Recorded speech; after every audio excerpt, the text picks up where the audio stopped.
Welcome to Isocrates.App channel, a platform where you learn, measure, and grow. On this video, we will show a quick and simple way to solve the question. Question: explain the role of oxytocin and relaxin in parturition and lactation.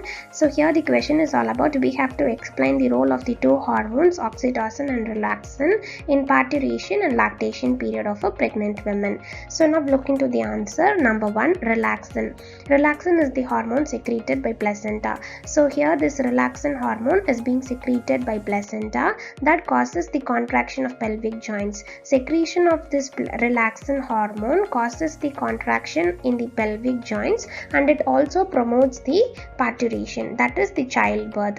Number 2, oxytocin. Oxytocin hormone causes letdown, that is it reflects the actual ejection of milk from the alveoli of mammary glands. So it gives the ejection of milk from the mammary glands to the infant, and oxytocin also stimulates the uterus to regain its pre-pregnancy size after childbirth. So this hormone also helps the uterus to regain its size as it was before the pregnancy, that is the pre-pregnancy size.